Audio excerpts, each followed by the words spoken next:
Hard Rock Zone. Kawan J. DJ One. The mixtape show.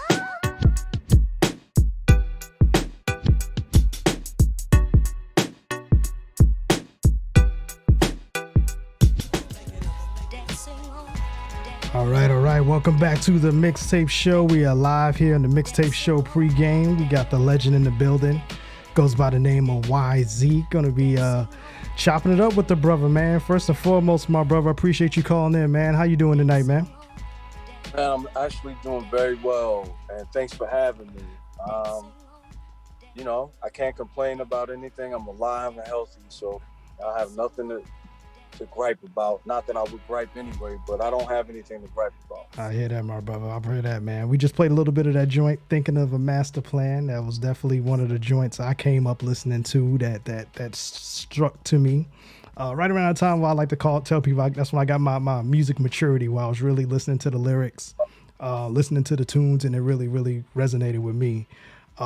Take us back to that time, Thinking of a Master Plan, when you released that joint. What was that energy like when you released that, as far as coming out to the masses?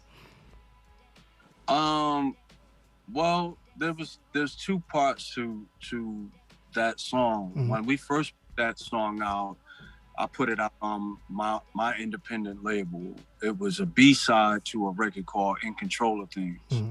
And it was so much a B-side that we didn't even put an instrumental to it on the B-side. It was just those records that kind of found its own way. I found out later that there was a DJ in Dallas by the name of Eddie D, who got the record, and somehow it made its way into Houston and other parts of Texas. And before you know it, we were touring all of Texas because this record was just, you couldn't turn the radio on without it being heard. Mm-hmm. Even though it was the first time for me, even though we had other music out before it, it was the first time that I actually saw what it was going to feel like, or feel what it was going to be like to be an actual living, breathing, working rap artist. Mm-hmm. Mm-hmm. Mm-hmm.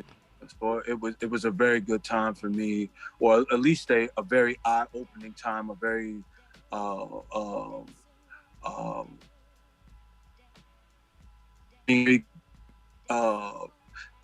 game-changing learning experience for me. Yeah. It's funny you brought up the brother Eddie D, man. I saw him this weekend. I was DJing at a gig, and he stopped through the spot and then saw him, and I was just like, man, as much history as he has, because he's still doing this thing on the radio, man. Oldest running hip hop platform on terrestrial radio right now, man. So shout out to the brother Eddie, man, doing this thing.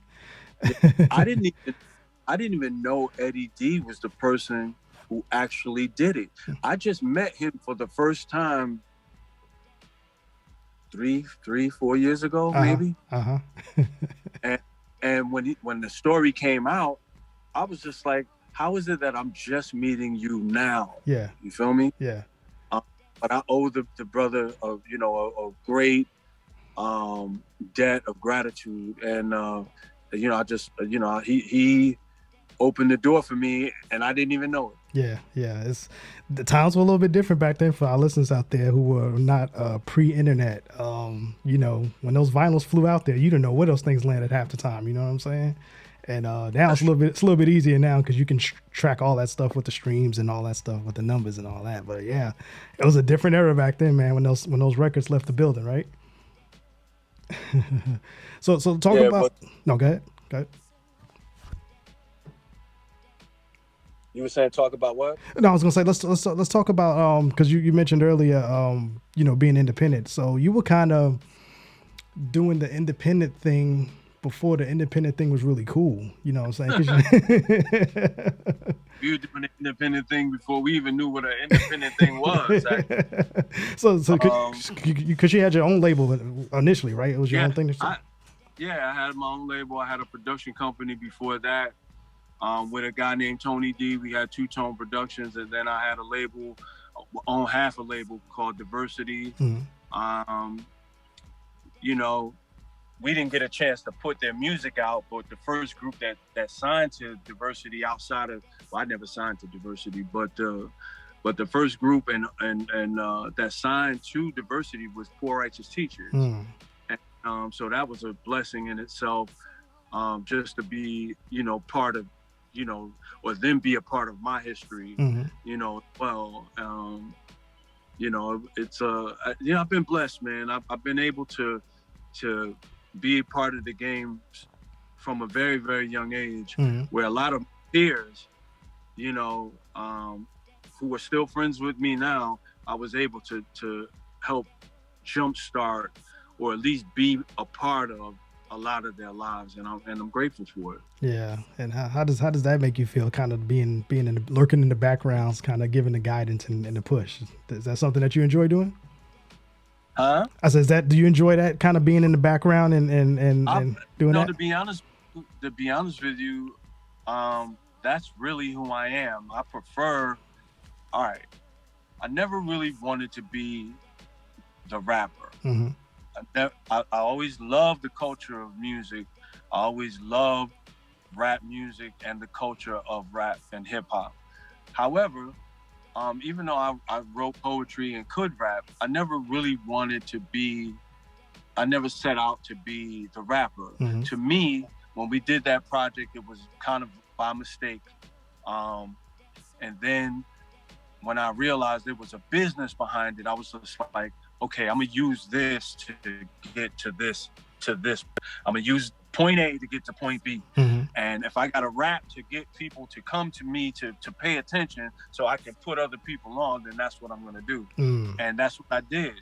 And it's led me to, you know, and I guess that's probably why the business side of it is such a big part of my history and upbringing. You know, from doing those two companies to moving to New York and doing 720 Sound in the same building as The Source. Before that, my office was on Wall Street. You know what I'm saying? So, you know, I prefer being the guy behind the scenes. However, I don't mind doing the other side of it. I don't necessarily, I ain't gonna say, I'll be honest with you, I can't say that I honestly like the stage or being behind a microphone. Don't ask me why. Some people are really made and built for that. Me, I can do it, and because, you know, I'm a, you know, kind of jack of all trades. Once I do something, I can build a house from the ground up. I mean, from, you know, and with my own bare hands. And so that's how I treat everything, because I realized that all it takes is a certain structure to get to it. Once I know the structure and the formula that I have in my head, doing it is not really the issue. Implementation is the, you know, the game plan here.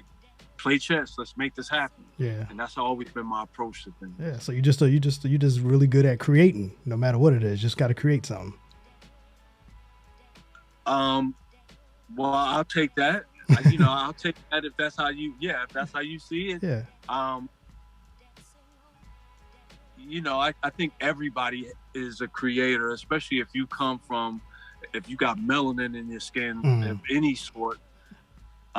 There's a creative being inside of there, no matter how much we try to suppress it. And I'm one that try to bury it real deep. But it is who we are. Yeah. You know what I'm saying? Yeah. Absolutely, my bro. So what's YZ been up to here recently, behind the scenes? What's some of the things that we may not know that you're involved with that you are right now? Right now I'm in Houston, involved with a company. Well, one, I have a company called TBB, which is the Black Bank. The company about 4 years old now, and it's an investment company. I also am involved with another company called Nicoton Funding, which is a funding company for people who are in the real estate game and like to do fix and flips and stuff like that. So, you know, I'm involved in that.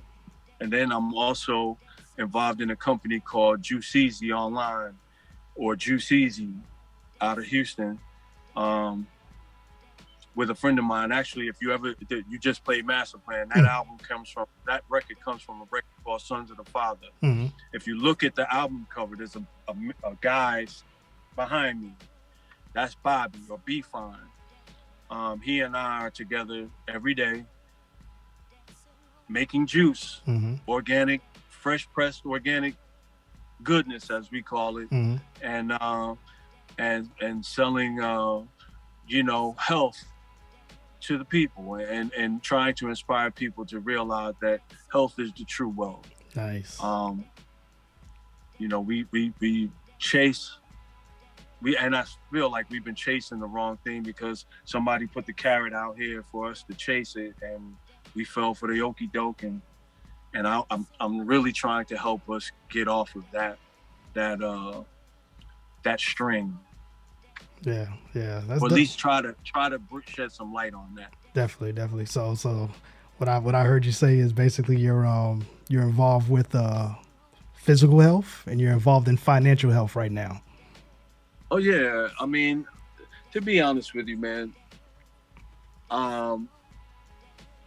financial wealth is kind of like a thing that kind of comes with things that you love anyway. Mm-hmm, mm-hmm. But we'll say this, and people are probably going to be like, well, why do business at all if this is how you really feel about it? Well, we live in a place where we are taught from a very young age that, it's about monetary gain. Mm-hmm. Well, I'm here to tell you wholeheartedly that all of it's a blatant lie. Mm. Money does not really exist except for the power that the people give it. Mm. And the federal government will tell you firsthand that there is not enough money in the system to cover debt. That's in a pamphlet that the federal government has inside of their money system for everyone to read. Mm-hmm. And when they were telling people that cryptocurrency was foul, don't mess with that, stay away from that, just 3.5 short years later, they juke into making now cryptocurrency into the trade and market, where cryptocurrency was not created for that. It was not created for that at all. Money and monetary gain is only as powerful as the people. Mm-hmm. I'm not saying that it's not good to be able to be wealthy, but realize this: wealth does not come from what we consider money. Mm-hmm. That's all in the mindset. Mm-hmm. Wealth is up here, it's in here. And without health, you will not have any wealth. Wealth is knowing that people love you and loving people. That's wealth. And finances will come because of it. Mm-hmm. Wealth is loving something that you do, and finances is a byproduct of that. It will come because you love it so. And I just think that we are so lost in the idea of chasing the game, and will kill and kick down and hurt anybody that's standing in our way of getting this car or getting this house. Mm-hmm. And it's sad. Yeah, absolutely. Who are some of the people that mentored you on the business side? Well, two of my first mentors when I first moved to New York were Abe Gabay and Manny Murad. Manny Murad owned Music Factory. Mm-hmm. He's the one that kind of gave me my second win in the game. And when I was on Wall Street, the partners that were part of that put me in that office. Mm. And Manny introduced me to this other guy named Abe Gabay, two Jewish guys. The first time I met Abe, I was invited to come to this delicatessen or a restaurant / delicatessen inside of Manhattan.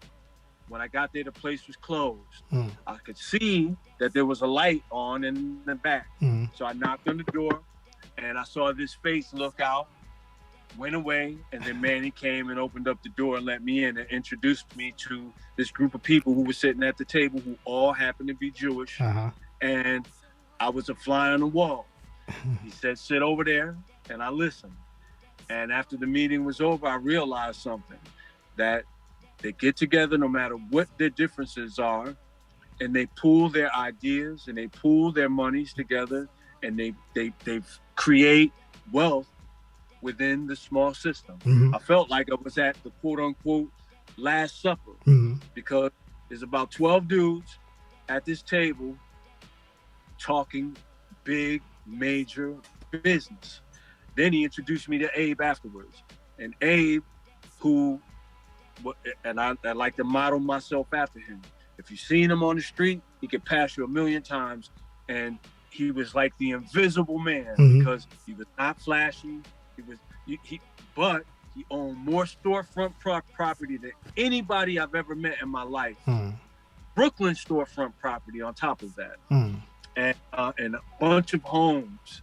And before that, my grandfather, who was into real estate, used to take me around and pick up rent from people. And I didn't realize what he was doing until I got older and got into that business myself. I was like, wow, this was embedded in my brain since maybe I was 7 or 8 years old. Mm-hmm.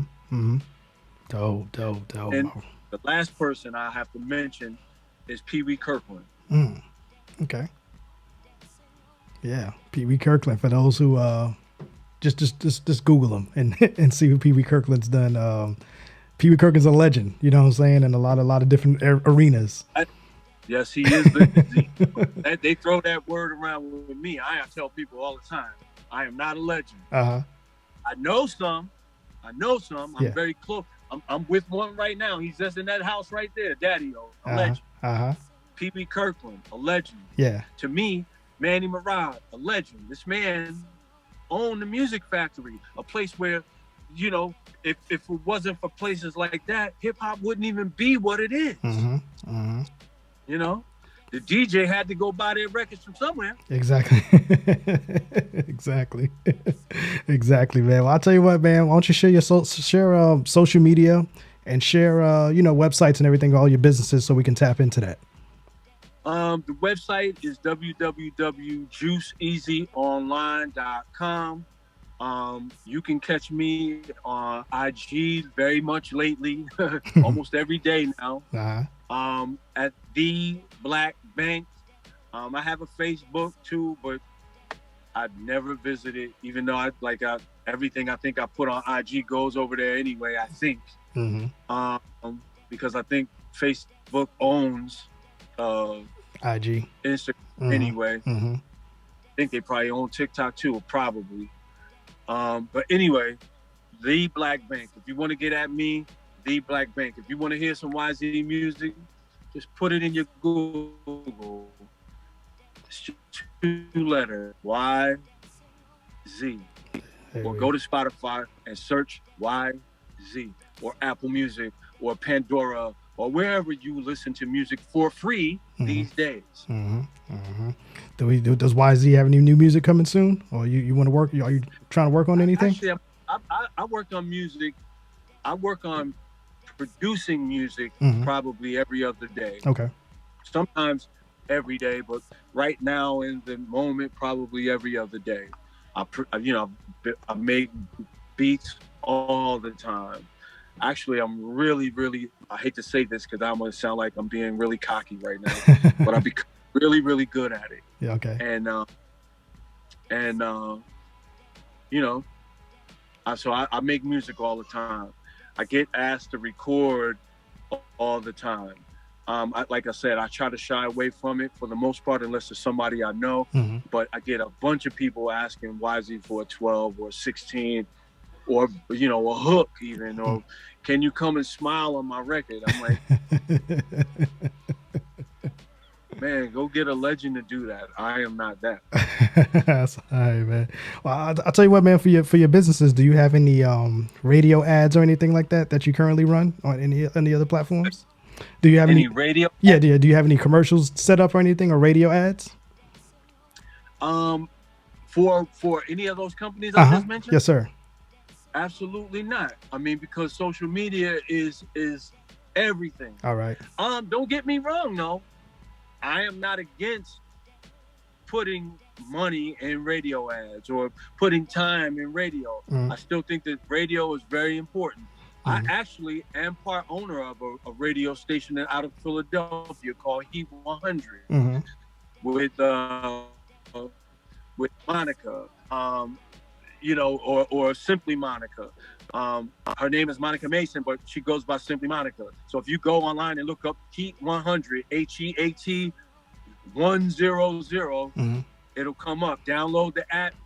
I'm part owner of that too. All right. I mean, I got my hand in a few things, but I don't really talk about a lot of these things because talking takes up too much time. Yeah. We only got a very, very short window in the day. You know what I'm saying? Exactly, my brother. I'll tell you what, man, because besides the radio show, man, like I said, I run my streaming radio station too. So I was just asking that. See if you had any ads, we can definitely place that on our platform. You know what I'm saying? And just build the network. I would love to throw some business your way. I would love to. All right. I'll tell you what. After we get off the air and everything, I'll get your contact info and we'll connect and let's build this out. And let's keep networking, man, because we definitely want to open the doors for artists like you and just people in general, man. We just want to keep the network open and build bridges. You know what I'm saying?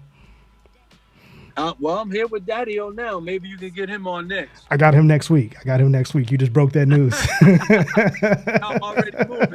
And, yo, I will say this about Cat. Cat ain't playing. Yeah. I put him involved. He get right to moving and putting it all the way through. Yeah. I got other folks coming too. I guess it's going to be kind of just like a windmill. You guys are coming through the car wash. You know what I'm saying? And the funny thing is, like, even now, like this second win, think about what it means to me to be a part of that second win, to introduce some of these people who you guys, man, like these true guys, loving, living legends that I'm loving and you loving, and I'm a part of actually helping to bring them to the table, man. To me, those are the donuts that I love, like the things that I could sit back and be like, man, I can remember. That makes 2 albums a year. Yeah. I'm very well. Yeah, I can't wait. I just actually, while we were on this interview, I got the message that Daddy-O's on next week. So you just broke that news for everybody out there listening. Daddy-O gonna be on here next week. But you are the first for this new section of the show, man. Because typically we go live at 9 p.m. Eastern. So we bumped it up 30 minutes for people like yourself to come on. Just because you guys, we got to get you in. So you're our first one on the Mixtape Show pregame. You know what I'm saying? Thank you. Definitely. That you got to go. It's 9 o'clock there now, ain't it? Yes, yeah, we're about to go live here in just a little bit. I'm not rushing, brother. When you run the station, you don't have to rush. You know what I'm saying? You can just take your time. Well, there it is. There it is. There we go. Well, I definitely appreciate the time, man. And like I said, we're definitely gonna keep building. And you know what I'm saying, after I get off the air with you, I'll get some quick info and we'll keep connecting. How's that sound? Absolutely. Let's do it. So how about we jump into the joint, man? So far. Which one? So far, the ghetto's been good to me. Yeah. I thought you were gonna play something like Horizon or Ugly. Or we could do that. We could do all of that, man. Do, man.